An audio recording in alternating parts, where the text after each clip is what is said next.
പ്രധാനമന്ത്രി നരേന്ദ്രമോദിജിയെ ഇതേ കണക്ക് കൊള്ളക്കാരൻ എന്ന് വിളിക്കുന്ന ഒരു പരാമർശം ഉണ്ടാവുകയും അവിടെ ചർച്ച അലസോരപ്പെടുകയും ചെയ്തു. അത്തരത്തിലൊരു സംഘർഷപരം ഉണ്ടായ ഒരു സാഹചര്യമുണ്ടായി. എന്തായിരുന്നു അത്തരത്തിലൊരു പരാമർശം ഈ കൊല്ലം കോർപ്പറേഷന്റെ ഈ ചർച്ചയ്ക്കിടയിൽ ശ്രീ അസൈൻ പള്ളിമുക്കിന്റെ ഭാഗത്തുനിന്ന് ഉണ്ടാകാനുണ്ടായ കാരണം? യൂത്ത് കോൺഗ്രസിന്റെ സംസ്ഥാന ജനറൽ സെക്രട്ടറിയാണ് ശ്രീ അസൈൻ പള്ളിമുക്ക്. 25 വർഷങ്ങൾക്ക് ശേഷം കൊല്ലം കോർപ്പറേഷൻ കമ്മ്യൂണിസ്റ്റ് പാർട്ടിയിൽ നിന്നും ഭരണം പിടിച്ച് ഇപ്പോൾ കോൺഗ്രസ് ആണ് ഈ കോർപ്പറേഷൻ ഭരിക്കുന്നത്. ആദ്യമായിട്ട് യൂത്ത് കോൺഗ്രസിന്റെ സംസ്ഥാന ജനറൽ സെക്രട്ടറി ആയിട്ടുള്ള ശ്രീ അസൈൻ പള്ളിമുക്ക് തെരഞ്ഞെടുപ്പിന് നേരിട്ട് തദ്ദേശ തെരഞ്ഞെടുപ്പിൽ അവിടുന്ന് കൗൺസിലറായിട്ട് കൊല്ലം കോർപ്പറേഷനിൽ തെരഞ്ഞെടുക്കപ്പെട്ട ഒരു കൗൺസിലാണ്, ജനപ്രതിനിധിയാണ്. ഈ ജനപ്രതിയായിട്ട് വന്നപ്പോൾ കോർപ്പറേഷന്റെ ബജറ്റ് ചർച്ച നടക്കുകയുണ്ടായി. ആ ബജറ്റിന്റെ ചർച്ച അവതരിപ്പിക്കുമ്പോൾ ആ കൊല്ലം കോർപ്പറേഷന്റെ വികസനത്തിന് വേണ്ടിയും ആ കൊല്ലം കോർപ്പറേഷൻ വികസിച്ച ആ ബജറ്റ് ചർച്ചയ്ക്കിടയിൽ അസൈൻ സംസാരിക്കുന്നതിനിടയിൽ പ്രധാനമന്ത്രി നരേന്ദ്രമോദിജിയെ ഇതേ കണക്ക് കൊള്ളക്കാരൻ എന്ന് വിളിക്കുന്ന ഒരു പരാമർശം ഉണ്ടാവുകയും അവിടെ ചർച്ച അലസോരപ്പെടുകയും ചെയ്തു. അത്തരത്തിലൊരു സംഘർഷപരം ഉണ്ടായ ഒരു സാഹചര്യമുണ്ടായി. എന്തായിരുന്നു അത്തരത്തിലൊരു പരാമർശം ഈ കൊല്ലം കോർപ്പറേഷന്റെ ഈ ചർച്ചയ്ക്കിടയിൽ ശ്രീ അസൈൻ പള്ളിമുക്കിന്റെ ഭാഗത്തുനിന്ന് ഉണ്ടാകാനുണ്ടായ കാരണം?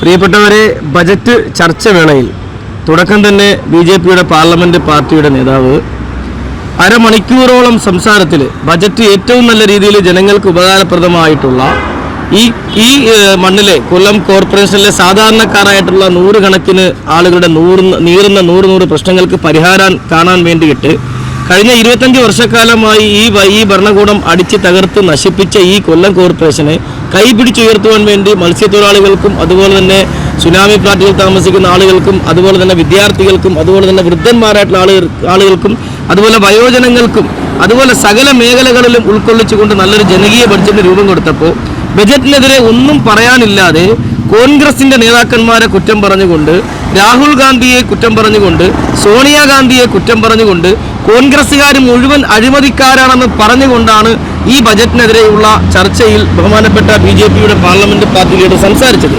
അപ്പോൾ അത് കൃത്യമായിട്ട് കോൺഗ്രസ് അല്ല അഴിമതിക്കാർ. ഈ രാജ്യത്തെ കഴിഞ്ഞ നമുക്കെല്ലാവർക്കും അറിയാം 11 വർഷക്കാലം രാജ്യം ഭരിക്കുന്നത് ബി.ജെ.പി സർക്കാരാണ്. ഈ 11 വർഷക്കാലം കൊണ്ട് സ്വതന്ത്ര ഇന്ത്യക്ക് ശേഷം കോൺഗ്രസ് രൂപീകരിച്ച ഇന്ത്യ സ്വാതന്ത്ര്യ സമരത്തിന് ശേഷം കോൺഗ്രസ് കൊണ്ടുവന്ന മുഴുവൻ വികസന പദ്ധതികളും കോൺഗ്രസ് കൊണ്ടുവന്ന മുഴുവൻ കാര്യങ്ങളും വിറ്റുതെളിക്കുന്ന ഒരു ഭരണകൂടം ഇവിടെ നിന്ന് വിമർശിക്കാൻ എന്താണ് അധികാരമുള്ളത് എന്നാണ് ഞാൻ ചോദിച്ചത്.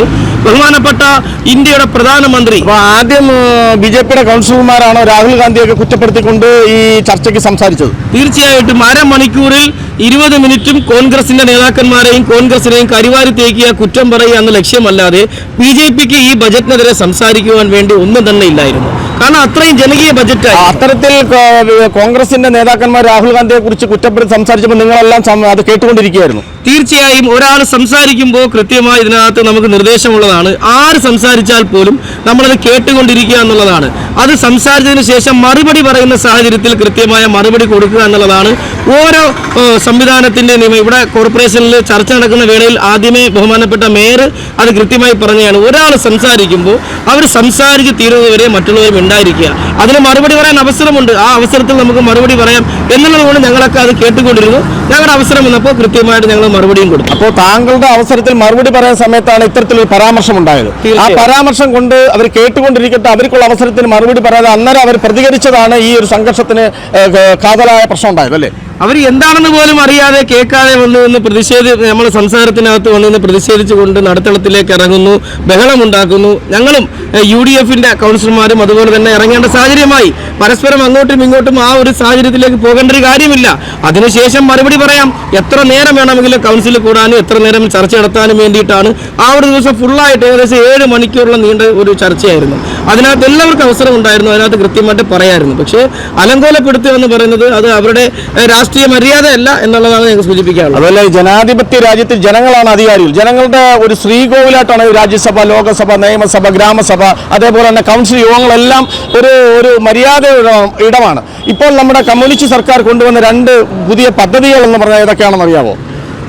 നമ്മുടെ പദ്ധതി എന്ന് വെച്ചാൽ ഇപ്പോൾ അവർ കമ്മ്യൂണിസ്റ്റ് സർക്കാർ കൊണ്ടുവന്നിരിക്കുന്ന ഒന്ന് മദ്യം വില കുറച്ചിറക്കുന്ന ഒരു പദ്ധതി ഉദ്ഘാടനം ചെയ്തു. അതേപോലെ തന്നെ നിയമസഭ കാണിക്കുന്നത് ഒരു നമ്മുടെ ഒരു സഭ TV മുഖാന്തരം കാണാൻ പറ്റത്തുള്ളൂ. അവിടെ എന്ത് അക്രമം നടന്നാലും ഈ TV മുഖാന്തരമാണ് നടക്കുന്നത്. മുൻപ് കാലങ്ങളിൽ എല്ലാം അന്നേരം ചർച്ച നിങ്ങളുടെ കോൺഗ്രസ് ഭരണകാലത്തുണ്ടായ കാര്യങ്ങൾ അറിയാമല്ലോ. തീർച്ചയായും ഇതിനകത്ത് ഒരു കാര്യം വളരെ വ്യക്തമാണ്. ജനങ്ങളാൽ തെരഞ്ഞെടുക്കപ്പെട്ട ജനപ്രതിനിധികളാണ് ഈ ചർച്ചയിൽ നമ്മൾ ഭാഗമാക്കാവുന്നത്. തീർച്ചയായും ജനങ്ങൾക്ക് കാണാൻ എല്ലാ ചാനലുകൾക്കും അധികാരമുണ്ട്. അവരൊക്കെ ഇത് ജനങ്ങൾ കാണണം. ഈ ചർച്ചകൾ എന്താണ്, ഇവിടെ നടക്കുന്ന ചർച്ചകളും ജനങ്ങൾ കാണേണ്ടതുണ്ട്. അത് മറച്ചു വയ്ക്കേണ്ട കാര്യമില്ല. മറ്റൊന്ന് പറഞ്ഞത് ബാറുകളുടെ വിഷയം. ഇതൊക്കെ കോൺഗ്രസിന്റെ നിലപാടല്ല, മദ്യനയം അറിയാവുന്നതാണ്. ബഹുമാനപ്പെട്ട ഉമ്മൻചാണ്ടി കേരളത്തിന്റെ മുഖ്യമന്ത്രിയായിരുന്നപ്പോൾ മുഴുവൻ ബാറുകളും ഒറ്റയടിക്കാൻ നിർത്തിക്കൊണ്ട് സിവിൽ സപ്ലൈസ് ഒക്കെ 10% വെച്ച് കുറച്ച് കൊണ്ടുവന്നപ്പോഴാണ് ഇവർ വന്ന് വീണ്ടും മദ്യനയം തിരുത്തി കുറിച്ചുകൊണ്ട് കേരളത്തിൽ ഇന്ന് എവിടെ പോയാലും മുക്കിലും മൂലയിലും ബാറുകളാണ്. തൊട്ടാലും പിടിച്ചാലും നിന്നാലും എവിടെയൊക്കെ പോയി നിന്നാലും KSRTC ബസ് സ്റ്റാൻഡിൽ വരെ ആ മദ്യം വിൽക്കാൻ വേണ്ടിയുള്ള അനുമതിയുമായിട്ടാണ് ഇവരിങ്ങനെ നടക്കുന്നത്. അപ്പോൾ ഇന്നത്തെ ഇത്തരത്തിൽ സംഘർഷം ഉണ്ടാകാനുള്ള സാഹചര്യങ്ങളാണ് ഇപ്പോൾ വിശദീകരിച്ചത് ശ്രീ ഹസൈൻ പള്ളിമുക്ക്.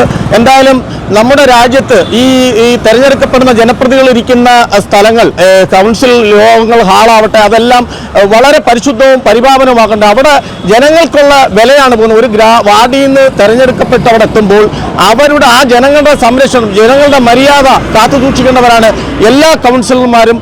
എന്തായാലും ഹസൈൻ പള്ളിമുക്ക് പറഞ്ഞതിൻ്റെ കാരണങ്ങളും അത് എന്തുകൊണ്ടാണ് അങ്ങനെ സംഘർഷമുണ്ടായതും ഈ ചർച്ചാവേളയിൽ നിന്നുള്ളതാണ് ഹസൈൻ പള്ളിമുക്ക് നമ്മളോടൊപ്പം പ്രതികരിച്ച്. ജനാധിപത്യ രാജ്യത്തിൽ ജനങ്ങളാൽ തെരഞ്ഞെടുക്കപ്പെട്ട ഗവൺമെന്റുകൾ തെറ്റ് കാണിച്ചാൽ അത് ചൂണ്ടിക്കാണിക്കാൻ പ്രതിപക്ഷത്തുള്ളവർക്കും ഒരു പൗരനെന്ന നിലയിലും എല്ലാവർക്കും അവകാശമുണ്ട്.